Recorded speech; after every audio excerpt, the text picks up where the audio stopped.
প্রিয় দর্শক সকলকে A to Z news and পলিটিক্সে ওয়েলকাম জানাই।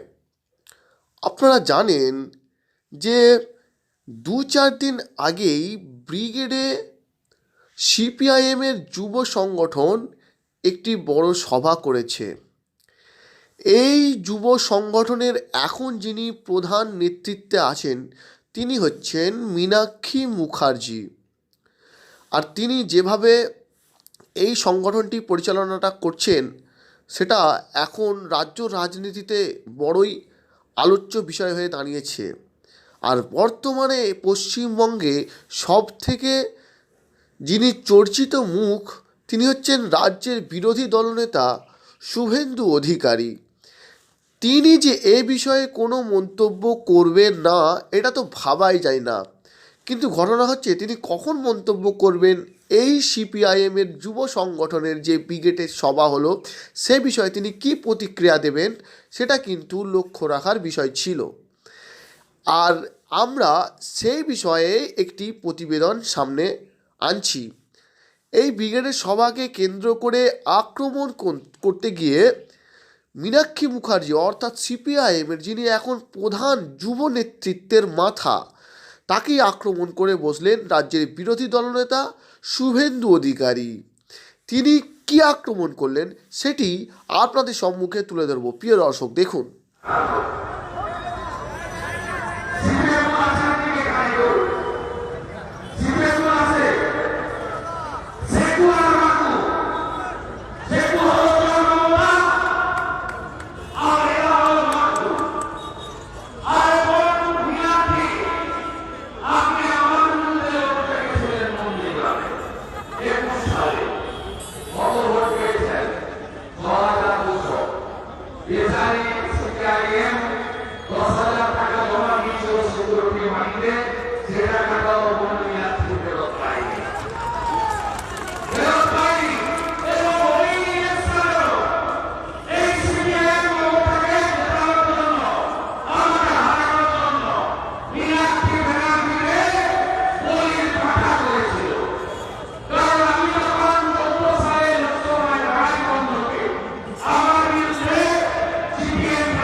তো দর্শক বন্ধু, আপনারা দেখলেন যে মীনাক্ষী মুখার্জিকে কিভাবে আক্রমণ শানালেন রাজ্যের বিরোধী দলনেতা শুভেন্দু অধিকারী। মীনাক্ষী মুখার্জির সাথে সাথে কিন্তু শতরূপ ঘোষ এবং সায়ন যিনি সিপিআইএমের যুব নেতৃত্বের আরেকটা অন্যতম মুখ রাজ্যের আইনজীবী এই কলকাতা হাইকোর্টের, তেনাকেও কিন্তু আক্রমণ শানালেন রাজ্যের বিরোধী দলনেতা। সুপ্রিয় দর্শক, আপনারা কি মনে করছেন? আপনাদের অবশ্যই মূল্যবান মতামত আমাদের সঙ্গে শেয়ার করবেন এবং প্রত্যেকটি আপডেট সবার আগে পেতে অবশ্যই আমাদের চ্যানেলটিকে সাবস্ক্রাইব